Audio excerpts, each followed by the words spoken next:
I'm walking around the back and I see Cody and he's like still covered in blood. He's got his towel, whatever. And I'm like, hey man, that match was dope. He just goes, thanks. You're doing the next one. I'm like, what?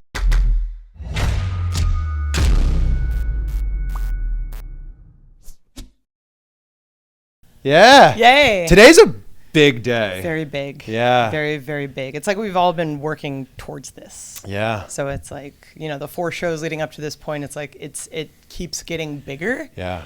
And I'm curious when that feeling's going to like stop or if it's ever going to stop. Why would it stop? I know, like I don't want it to. Yeah. But I think like my heart kind of wants it to because I'm just still like nervous every time we do a show. What's crazy, it's been 4 shows leading up to this. Yeah. Now there's going to be 4 shows this month. Oh my God, yeah. Oh, wow. Uh-oh. You didn't.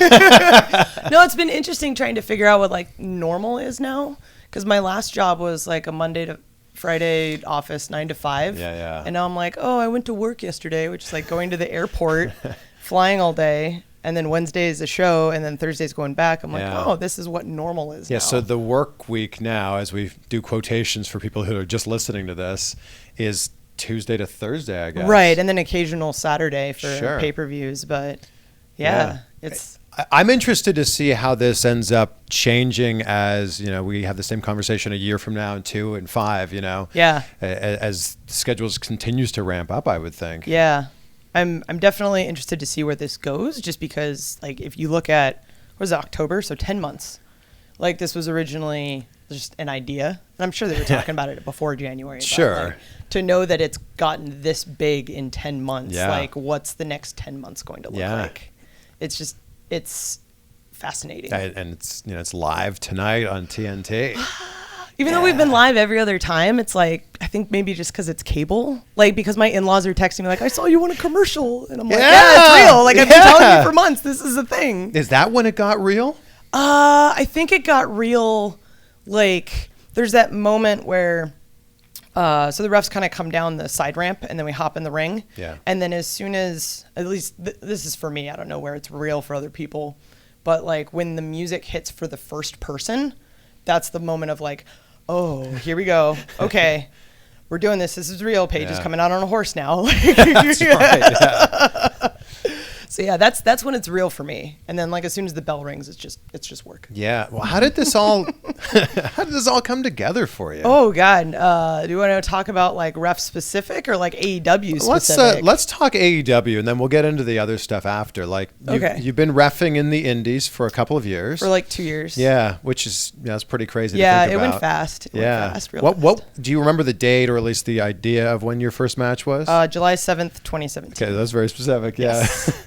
Well, it was like I said, I had my like 2-year ref birthday a couple months ago. I had a show on my birthday. I always try to like ref a match on my birthday just to like keep it going. So yeah, it's like I celebrate that more than I celebrate my actual birthday.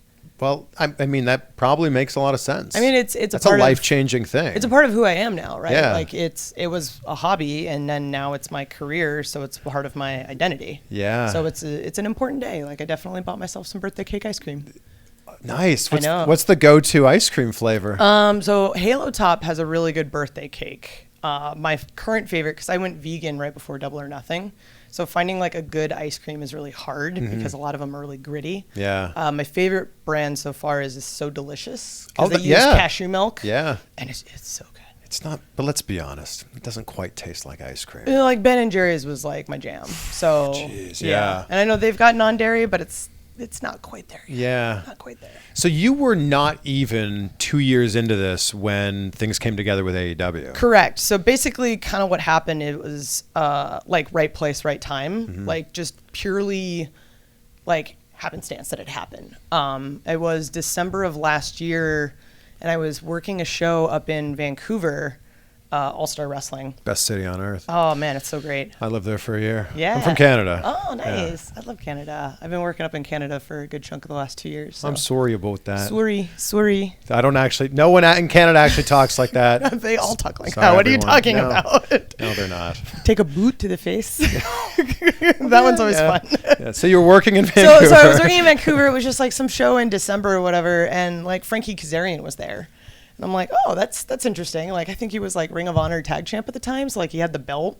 And I'm like, oh my God, this is nuts. Cause like anytime like I work with someone who's like a name, it's still exciting, right? Because they've reached a different level. So I know I'm going to learn a lot out of it. Of course. But yeah, so we worked the match together, and you know, he apparently really liked what I did, and he was asking my background a little bit. I'm like, oh yeah, you know, like I did Mae Young Classic last year. I've done a little bit of work with WWE.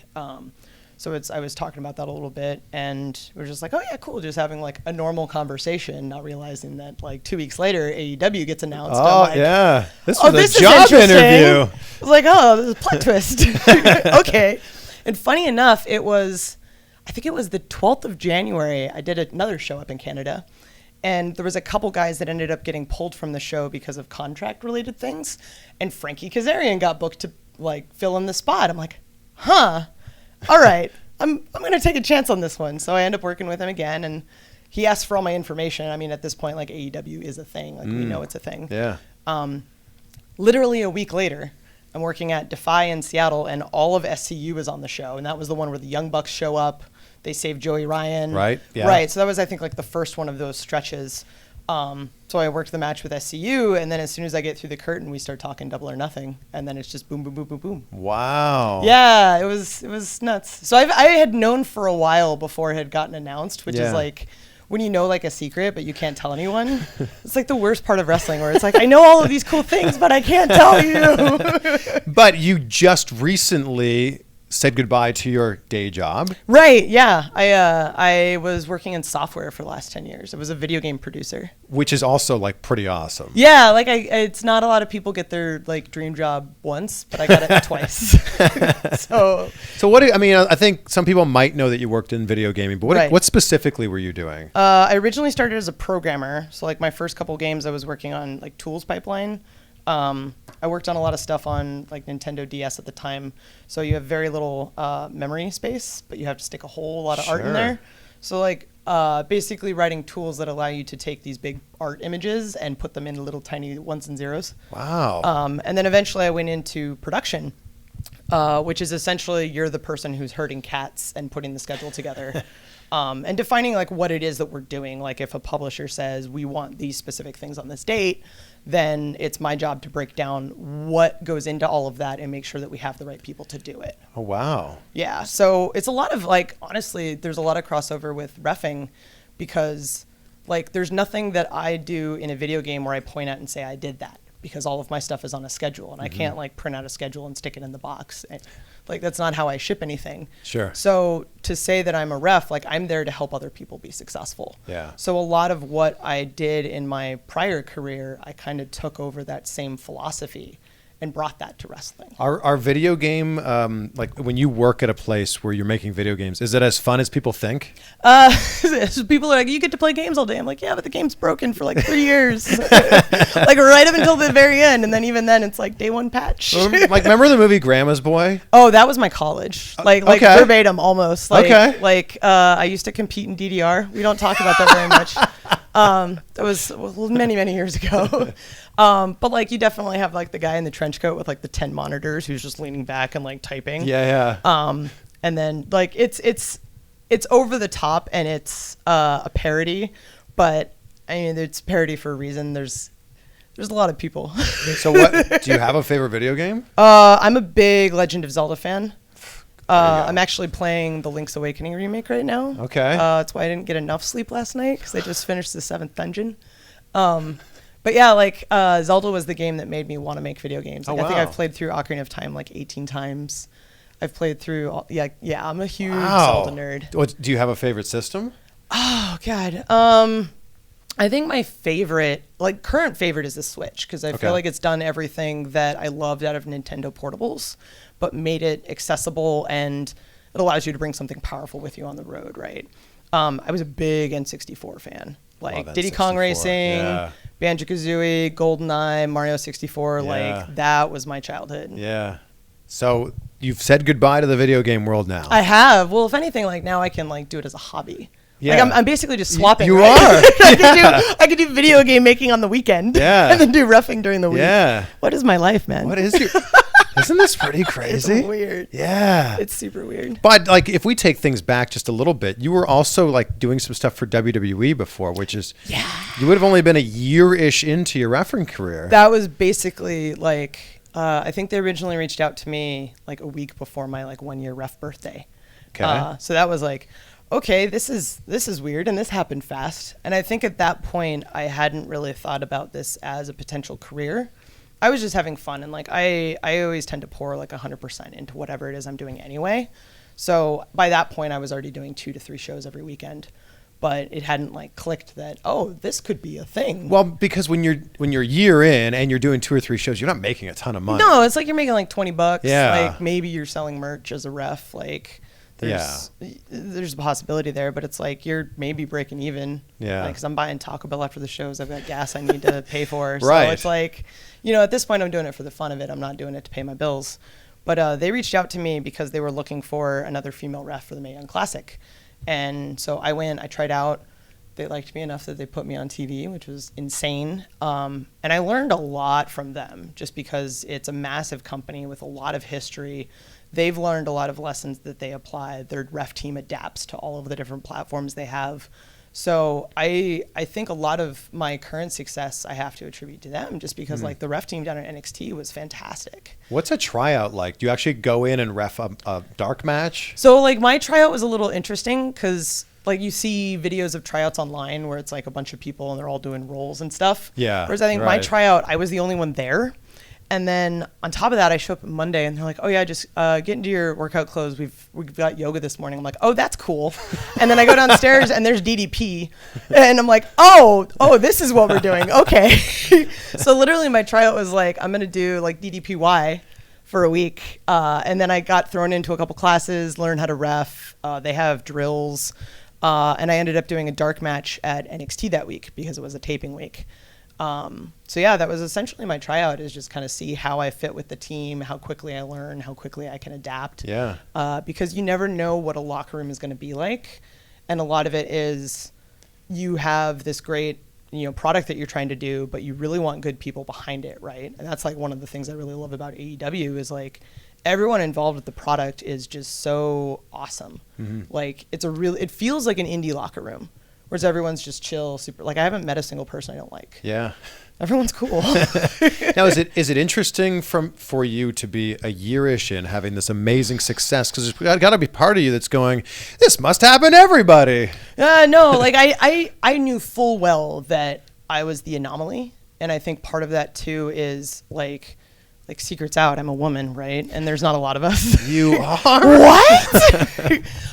So I think that's I definitely. Got a lot of opportunities, simply because I'm a woman. But sure. I ended up getting the jobs because I'm talented. So that's sort of the difference there, right? And it's like, it's an entertainment field. We see people who we want to have them fit a certain role, like Marco Stunt, for instance. He's like my favorite example. Like he fits a very particular mold that a lot of people maybe wouldn't be looking for their wrestling company, but he's something that AEW wants. Yeah. So if you find someone or you're looking for someone to fit that role, then that's where the opportunity is, right? So the fact that WWE was looking for more female refs, like I think it's just the timing of it. Sure. Honestly, this wouldn't have happened.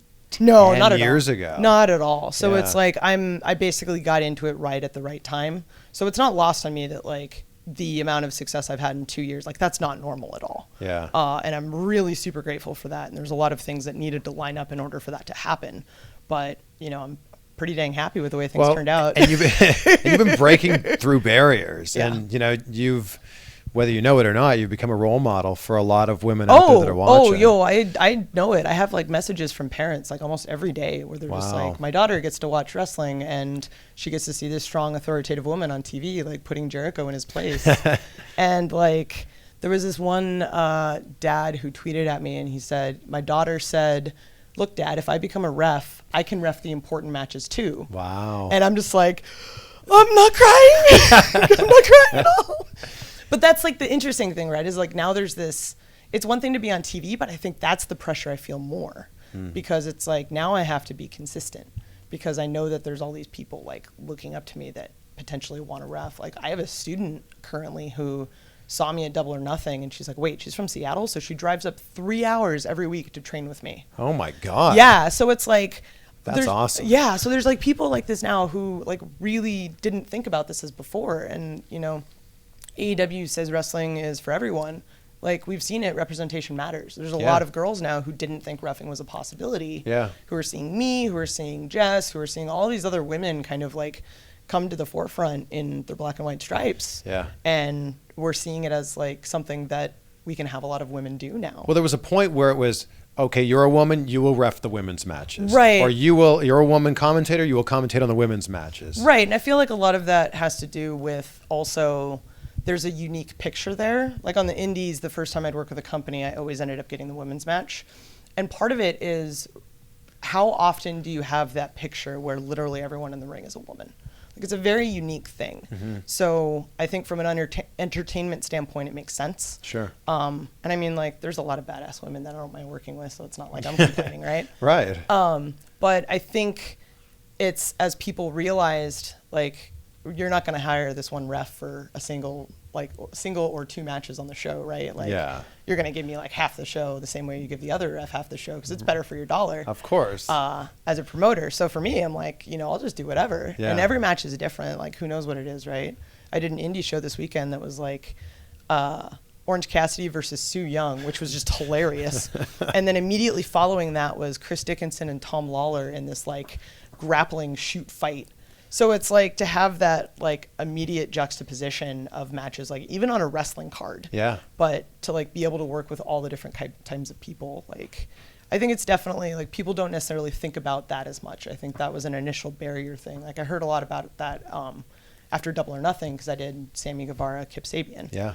And there were a lot of people online who were like, well, it doesn't really make sense that a woman's reffing a men's match. I'm like, well, it's just different. It's not something you've seen before. Yeah. It's like, actually, you know, they've been doing this on WWE for a little bit. So it's just different. And I think, like, as a society, we see that happen. Like, the first time we see something, we're kind of like, this is weird. Yeah. And then eventually it becomes normal. Of course. I was very surprised to see that the first introduction you had to wrestling was WrestleMania 27. Yeah, that was just like historically one of like the worst WrestleManias. I was there.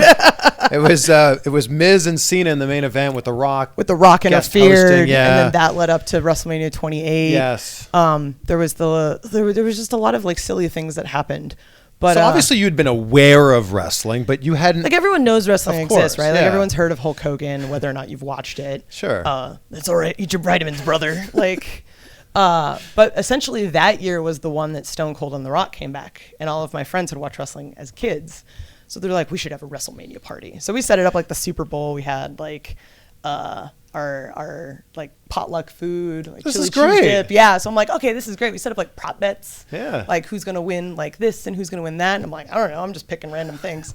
Like I literally knew nothing about wrestling. Like I'm Googling The Undertaker during the show.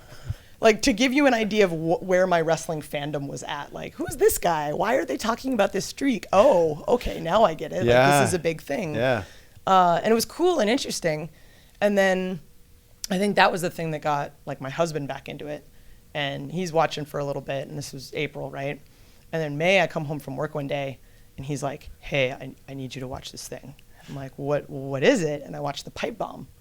And that was the thing that like really got me hooked because I hadn't realized at that point how crazy the amount of storytelling you can have within wrestling. Like what's real, what's not, where does reality bleed into story? And then like the symbiotic relationship between the performers and the audience, which is unlike any other form of media. Like you don't have people in the movie theater clapping and then that kind of like changes the plot of what's happening, right? Like that, that doesn't really happen anywhere else. Like I did ballet for 20 years and like you just kind of sit in the theater and you watch and then you golf clap when you're done. Like that's it. Like I don't get to like suddenly like change what I'm doing because the crowd's like, ooh, they're really hot on this thing. Yeah, like, yeah. Do more tendus. Like it's not how it works. Tendu? What's a tendu? It's an extension of the foot. It's actually a pretty basic move. Is it like a plie? Plie is also a very basic move. So like plie and tendu are basic, like are like your bread and butter. This is the only move I know. Yeah, the plie. Yeah. The grand plie. Yeah, there you go.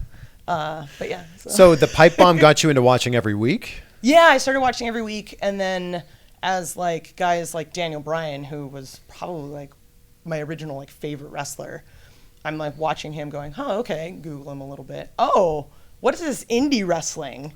And then just suddenly diving down this huge rabbit hole. Was it because he was from close to where you're from? No, I think it was just because like I didn't know that there was an amateur level. Oh, okay, right? Like yeah. I just knew that there was WWE, but it hadn't really dawned on me like where these performers were coming from. Yeah. But then finding out like that's how I learned about Ring of Honor, was watching Daniel Bryan and CM Punk on TV.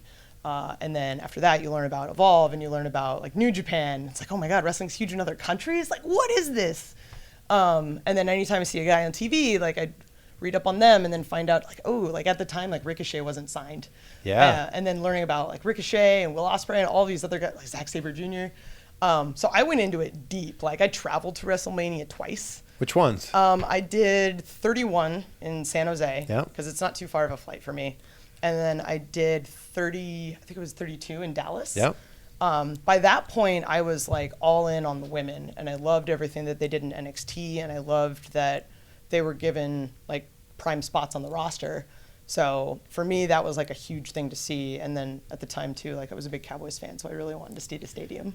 So I was one of those people that waited outside in line for like 5 hours. Yeah, I was there too. It was God, insane. it was awful. It was so tough. It was so they hot. were not prepared to have everyone going in at the Just same time. funnel. It's like, oh, they were not ready for that. No. They were So not at what ready. point did you look at that and go, I can do that? So I hadn't really ever thought about like this is something I can do. Kind of like I had mentioned, I did dance for so long. So that was my thing. That's where I kind of focused on my performance aspect. And I got into the local indie wrestling scene in Seattle, which it kind of died for a bit, and it's really kind of had a resurgence. I found out about this promotion, 3-2-1 Battle, and started going to that. And it's very like weird wrestling, like a little bit Chikara, a little bit of Hood Slam. Okay. It's an interesting show. It's very funny, and it was like the coolest thing I'd ever seen, because I didn't think you could have like a wrestling match and then all of a sudden go back in time in the middle of the wrestling match. If you've ever seen my video of like me and Sunny Kiss and the dance number, Yeah. it's from that show. Okay. So it's like that's not the craziest thing I've done on that show, if that tells you anything. So like we had gotten really into watching that, and they started offering a school. So my husband's like, I have to do this or I'm going to regret it. I'm like, Wow. "Full. Yeah, sure. I fully support you. Like you do your thing, I got my thing." He was going to go to wrestling school? Yeah, so he's at actually what been age is training- he going to wrestling school? Like 38. Wow.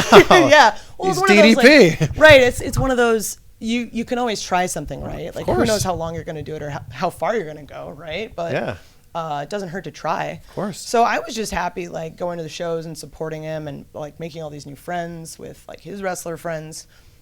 And then right around May of 2017, I ended up leaving dance for a number of reasons. Big one is like my body was just broken. Like it's super hard. Like my feet look nasty. Like it's just really hard on your body and your joints. And I'm in my early 30s, so that's about when dancers die anyway. Not actually die. No, just like we go off to pasture. I think they're like, you become a dance teacher if you're going to stay in dance a Sure. little bit, or a choreographer. Yeah. But then at that moment, I didn't realize how important dance was to my, like, giving me an outlet to escape. Yeah, like an identity too, Well, probably. I got really depressed because I just didn't have anything that I was working towards performing. Like I wasn't on stage anymore. I didn't have that thing that was so important to me. And right around that same time, the ref team at 3-2-1 Battle comes to me and says, well, we're looking for more refs, and we know you have a performance background. We all already know that you like know everyone in the locker room and you're cool with them, so you should just try it out. So I did, and it really sucked. Like, Did they just throw you in a match? we had like a tryout. Okay. So there was a couple practice matches that the wrestlers had set up. Like there was 2 singles matches and a tag. I think all of the refs got. And like, I think the biggest thing that was crazy about it is you watch wrestling from the front, right? Yeah. So there's a lot of things that you Yeah. can pick up on, like facial expressions, and like it just, wrestling looks a very particular way. So all of a sudden when you're standing behind the wrestlers, you lose a lot of stuff. So I'm just like, I have no idea what they're doing. I have no idea what's going on. Like, oh my God, I'm in the way. What am I doing with my hands? Like I just looked weird, weird and awful and out of my element. I think I went home and cried. Like it was just Wow. like, it felt really weird. So why'd you give it another try? I mean, like you can try something once, but like that may not be the best representation of what it is. And, you know, they told me like, you know, there's potential here. So you should try and train with us and see what happens. And I trained for 2 months. They put me on a show in July. And then 2 years, and a couple months later I'm here. So wow. Yeah, it's like it's all hard work, right? But like, that's the biggest thing, and I think that people need to realize this, that like Right. if you want to do something, there is a path to get there. Right. It's like you may not see what someone's putting in, but Yes. it's like I'm working shows every weekend. I'm going to the gym a lot. Like I'm trying to eat better. I'm doing all the things that are necessary to reach this level. Yeah. There's just so much to it, more than just, I'm standing in the ring yelling at people. There's all of this, like I do more prepping to ref than I actually do ref, right? Like if you count like the amount of minutes I'm in a ring, like maybe it's like 30 per show, Sure. tops. Yeah. But it's like, how much am I actually, like I went to the gym last night for an hour and a half. I did yoga this morning. Like I count both of those as like working towards reffing, right? Yeah. Like injury prevention and being ready to be in a ring with guys that are like massive, right? Like Yeah. being able to protect myself. All of those things play into it. Well, I think with that said, I think people don't think that you'll be able to take bumps being a woman reffing men's matches. They don't know how that's going to look. But then you look online, you've taken bumps all the time. Oh man, there was this great shot. It was at Defy a while back where like Phoenix kicked me in the head to break up a pin. Yeah. And like I just fall like a fish. Yeah. And it's like, I mean, like a little behind the curtain, like it didn't hurt at all, right? Like we had talked about it. Like we knew exactly how it was going to hit. I had complete control of my body. But like when I first started reffing, like I did rolls and bumps with all the wrestlers Yeah. because I really feel it's important that you understand how to protect yourself in a ring. Like anytime you step into a wrestling ring, even if you've talked about everything and you've planned everything, like you're putting yourself at risk. Mm-hmm. And I feel it's the responsibility of the performer to like be fully prepared for that. I think I'm going to actually put that clip below because I watched that bump like 10 times in a row. Oh yeah. Because the crowd reaction is the best part about it. Oh yeah, no, the crowd, like they got mega heat. I don't think that they expected that. They're like, oh yeah, we'll just kick it. I'm It's like, just a ref bump, yeah. It's just a ref bump. I'm like, guys, like I'm pretty over here. Like and then like I think Chris Ridgway's in the match. You just see his face like, Yeah. like he thought I died. We literally go through the curtain. He's like, are you okay? I thought you died. He's like, those are his words. I'm like, no, dude, I'm fine. I'm totally fine. She's just like, oh my God. So it was like, it's a moment where all of the performance aspects go right. Sure. Where it all lines up perfectly Yeah. and we're all in sync and it just works. How about a moment where things, didn't line up and maybe didn't work the way it was supposed to? You were in the ring for the now infamous chair shot. Oh my God. Sean Spears on Cody. Oh my God.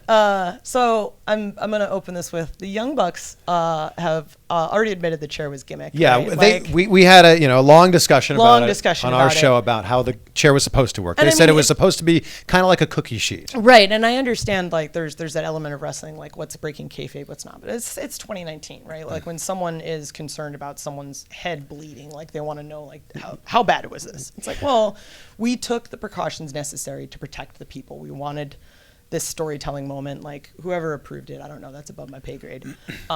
But the chair was there. We had talked about it. I knew exactly like when I needed to step in front of Brandy. I knew when I needed to go to Cody. So I'm just like watching Sean, waiting for him to leave.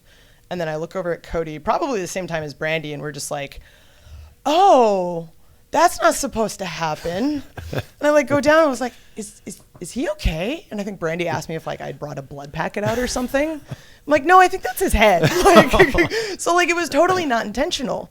And part of that is like the head like lip just like caught him. Yeah. I mean, he said he like had like 10 stitches but no concussion. So luckily, that's a really good outcome for, a horrible accident. But accidents always happen in wrestling. Sure. Like not always, but like Yeah. they always have the potential to happen. Of course. So you have to be ready for that sort of thing. Yeah. Well, and that's what you guys do. You're prepared for that. Yeah, and it's like you can't really practice for that, right? Like you can't practice that someone's going to blow out a knee in a match. Like what do you do in that instance? It's like you just have to be a part of that team in that moment, right? Sure. Like my primary job as a referee is not to enforce the rules, but to actually make sure that everybody's staying safe. So that if someone's hurt, immediately assessing the situation, communicating to the medical team how bad it is or like if everything's okay, just because like these are performers and we want to make sure that they have a long career performing AEW's invested in a lot of really good people, and we want to keep those people around for a long time, right? Like, so how did the news happen, or how did the news get delivered to you that you were going to work the main event championship match at Double or Nothing? Oh, this is funny. So kind of reverse a little bit. So Double or Nothing, I was still on like a show per show contract at that point. I meant to say All Out. Sorry. Right, All Out, All Out. We knew. Yeah, of course. It was all out in spirit. Yeah. All in two, whatever you want to call it. So back at Double or Nothing, I was still on a show-to-show contract, and everything had kind of happened. Like I did the 2 matches there, and that was awesome. And then I'm walking around the back, and I see Cody, and he's like still covered in blood. He's got his towel, whatever. And I'm like, "Hey man, that match was dope." And he goes, "Thanks. You're doing the next one." I'm like, "What?" And it like, I was just like, "Hold on." And I'm like going through the card in my head. I'm like, "His next match is with Darby." Oh my God! Like. And I had worked with Darby a number of times because Darby is also from Seattle. Yeah. So at that point it was like, okay, this is great. Like there's some comfort to this because one of these performers I know really, really well. Like I know Darby's moveset. I know all the crazy stuff that he does. I think I asked him before the show, like, how many coffin drops do you have? Like it's not a do you have a coffin drop? Like of course. I know Darby.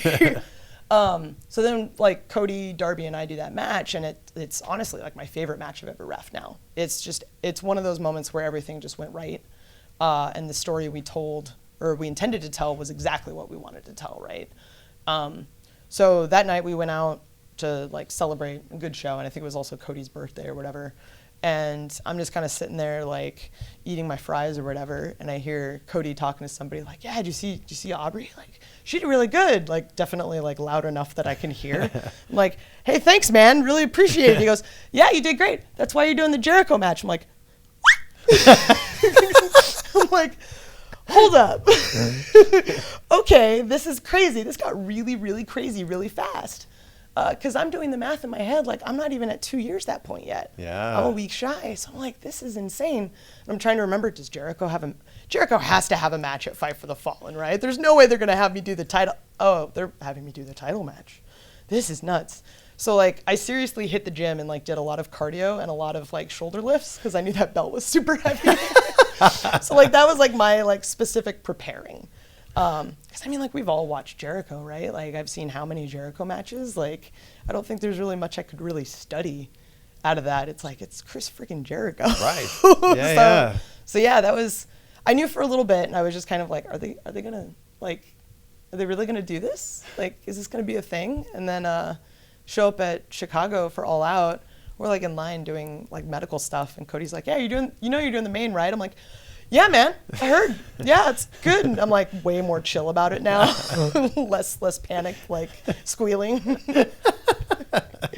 So yeah, that was how that happened. Did you plan out the spot where Jericho, or you get in Jericho's face? Yeah, I mean we had talked about that, right? Like we wanted a moment to enforce like who he is as a character, who I am as an official. Mm-hmm. It also, it's one of those moments that allows you to tell a story. So it was something that we had talked about, but like in the moment, I didn't really know what I was going to say. So I think the first thing I say is like, "Don't you talk to me that way," but he hadn't actually said anything yet. And that's how you can tell how nervous I am. That I'm just like, blah, blah, blah, blah, blah, blah, blah. Like, what are the first words out of my mouth? But nobody knows what you're saying. Oh, nobody knows what I'm saying. And I could hear him like, but I can't hear what he's saying, right? But all it looks like is, rah, rah, rah, rah, rah, rah. I think I was actually loud enough that the cameras picked up on it. Because like my coach texts me and he's like, "Hey, so he didn't actually say anything even though you told him not to talk that way." I'm like, yeah, I know. He's like, "You're really nervous." I thought you said something along the lines of, "I'm the referee. I'm the official, like don't treat me that way." Yeah. Like I eventually got there,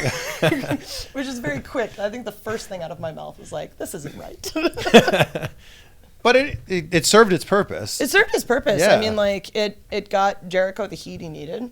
For sure. I think like it put the focus on me the way that AEW wanted to. Like it kind of goes back to that moment of, do we believe that women could actually ref men's matches? And I think that moment happening is like, oh yeah, no, because like Jericho can't like get in my face, right? Because I literally can end this match. Yeah. If he pushes back too much. Right. So it just really solidifies what the official's role is a wrestling, like independent of gender, right? Sure, of course. It solidifies what an official does in a match. Yeah.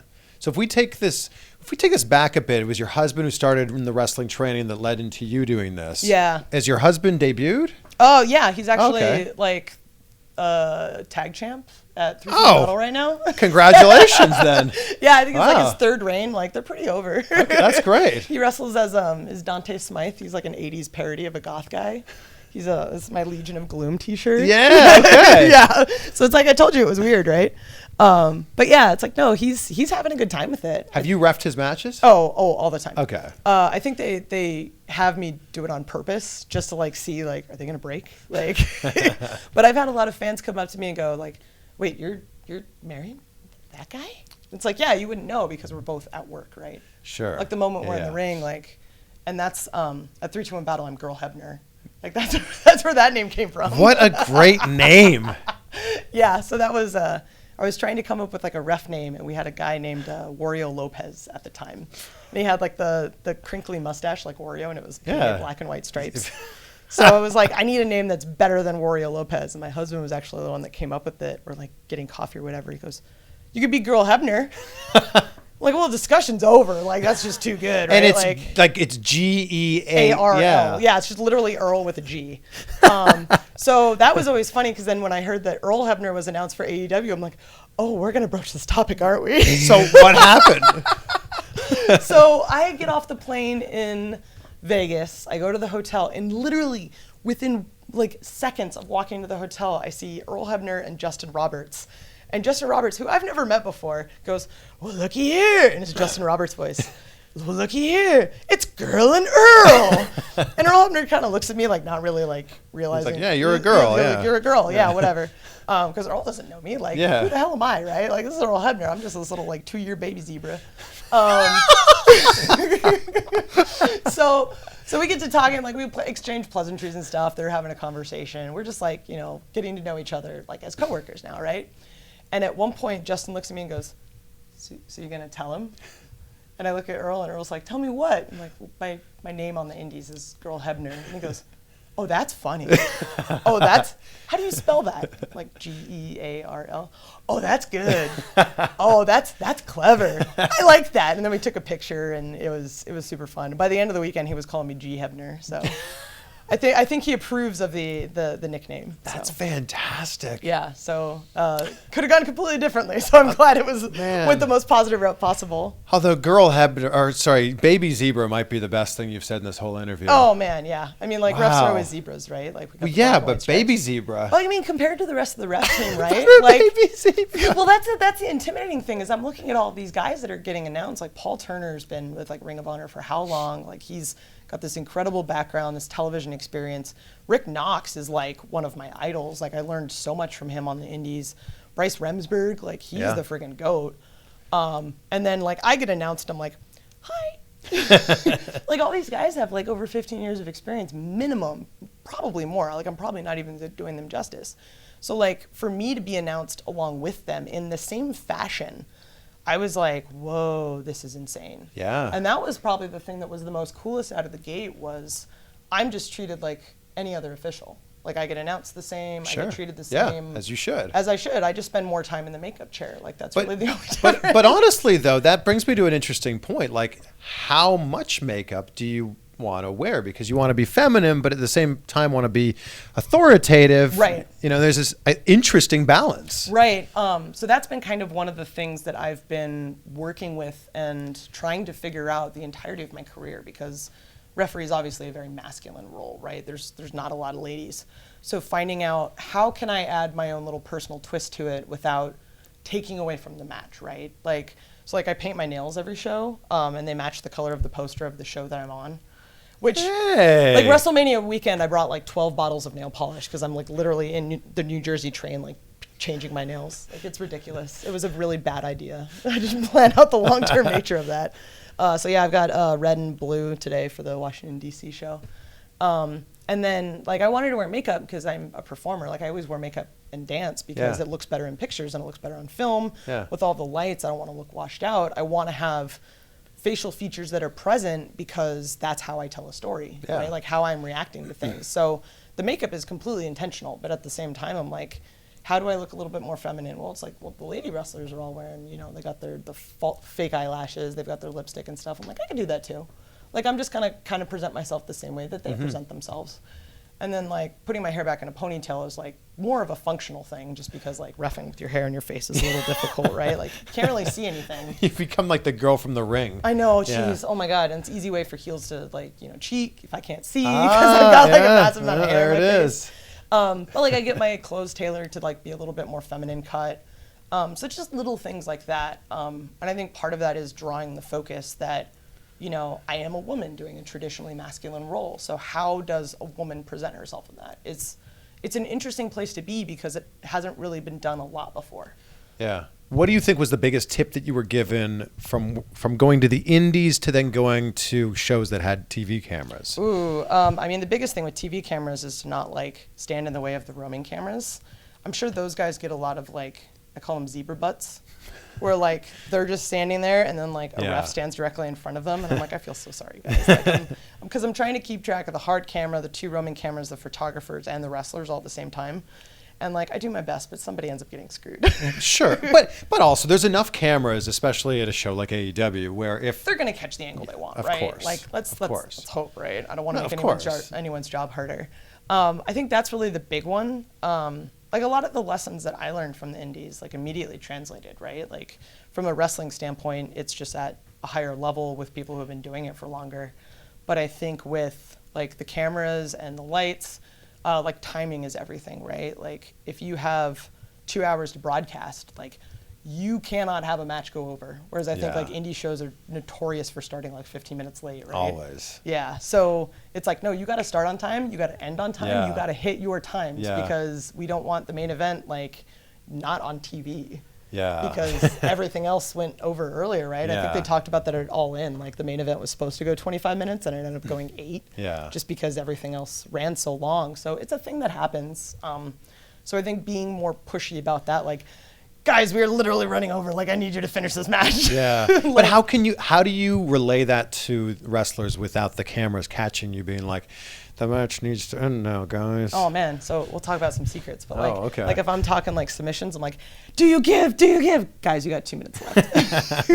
It's the difference between like an inside voice and an outside voice. Yeah. Like when you're in a library and you're whispering versus like when you're yelling at somebody. Like when I'm yelling instructions, I want the people in the crowd to hear it. Of course. If possible. Like obviously not everyone in the crowd's going to hear it when you've got a big stadium, but I'm there to help enforce what's happening, so the fans need to hear that too. They don't need to hear everything. Like a lot of times I'll go in and be like, dudes, that was awesome. You okay? That bump looked gnarly. So yeah, we'll have just full conversations like, hey, what are you doing after this, bro? Like, it is surprisingly quiet in a wrestling ring. Like until somebody bumps and then it's real loud. For sure. But like with all the people that are around, it's surprising that like if we talked at this level, no one would hear. But we would hear each other. Oh yeah, which is amazing. Yeah, it's weird that like it's almost like there's these acoustics. Yeah. And these walls that are invisible that just kind of keep the right noise in. Yes. And then put the right noise out. I don't know. It's weird. I don't know. But yeah, I mean, it's a thing that takes practice. Yeah. If it's something that like I got to practice it in training, and there's a lot of places that I worked on the indies where we had earpieces and ways to communicate, right? Oh wow. And part of that is like being able to explain injuries to people, like, oh, they're okay, just give them some time to breathe, whatever, blah blah blah. But being able to communicate to people in the back, because a lot of times like I'll have two-way, so it's an easy way for the people who need to know like how the talent's doing for me to communicate back to them. Right. Well, I think that you're a great story of setting a dream, chasing after it, just go and making it happen. Yeah, I want to learn how to swim. Just jump in the water. Seriously, because there's a lot of people watching this right now that want to do what you do, or want to do what I do, or want to do whatever it is that they want to do, and they are afraid to take the first step. You just have to jump. Like, it's scary. It's never not scary, right? Like, I get nervous for every show. It's just when the nerves kick in and how nervous it is different. I think the last couple shows, like anytime like the plane lands in the city, I'm like, oh God. But like this one, it hasn't hit me yet, but I'm sure once we get to the arena, it'll hit. But what about like taking it back 10 steps from there? What if someone's watching this and wants to be a referee, male or female? I mean, like find a wrestling school. Like you don't necessarily need to be a wrestler first. Like I didn't fully train to wrestle. I took bumps and I rolled, and I know kind of basic stuff, but I never wrestled. But my wrestling school offered ref training. Not a lot of wrestling schools do, but it's worth calling and asking. I think that most wrestling schools would bring in a ref because they have those matches all the time. They do. You have practice matches in the middle of class, so it's like you're going to get those reps that you need to be on the show. And even then, it's great to learn to work with the talent that you'd be working on the show. Like there's guys I work with where I'm like, okay, are you using this finish or this finish? Just because I work with them so much, course, right? Sure, they're like I had said, like working with Darby, like I know his moveset, I know what to expect. It's makes it a lot easier to play off of each other. When we have that trust built in. And that just comes from reps. Well, I'm so excited for you. Oh, there it is. Yay! I'm excited. Congratulations. Thank you on everything. It's been also, fun. Today is the day of the show, so thank you for taking the time to do this. Yeah, no problem, man. It got me out of bed. It's not that early. It's pretty early for wrestling. We Call did time's not till 2. So. We did it at 10 a.m. That's true. I did wake up. I had a nice breakfast. Me did too. Some yoga. I did not see you at breakfast. No, I kind of like hid in the corner because I hadn't had coffee yet. So I was like, you don't want to talk to me before coffee. It's not a pretty picture. There's a reason we did 10 a.m. Like, I did you a favor. Thank you. But I'm super proud of you. Thank you. I'm pumped for you, and I can't wait to see where things go from here. Thanks, man. I'm just excited to be here. That's awesome. Thank you. Thank you. Well, there you go. Thank you so much for checking out this interview with Ref Aubrey. That's her name on Twitter and on Instagram, Ref Aubrey. You can see I just packed up the equipment, or I'm starting to pack up the equipment here in my hotel room in Washington, D.C. Guys, this is it. October 2nd, TNT, Dynamite.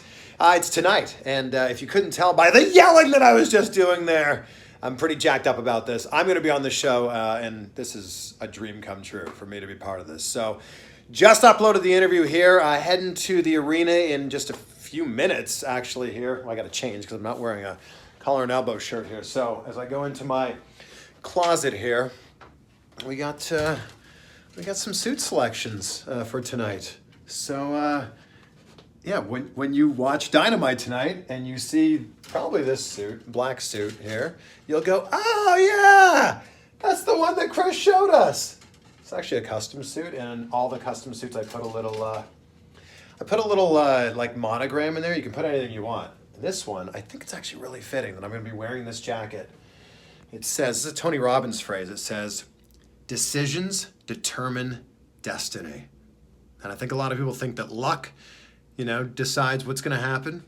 It's decisions. It's the decisions that you make that decide what's going to happen with your life. And we talked a little bit about that with Aubrey in this interview, but it's so damn true. It's the decisions that you make every single day that shape the life that you live. Man, we got real deep there for a second. But thank you for checking out this interview. There's going to be many more on the way. If you haven't already, please, boom, there it is. Click subscribe so you can find out about more interviews that are coming up. And I just want to remind you today that you're awesome, and absolutely anything that you want to do is completely possible without getting too deep. It's a damn fact.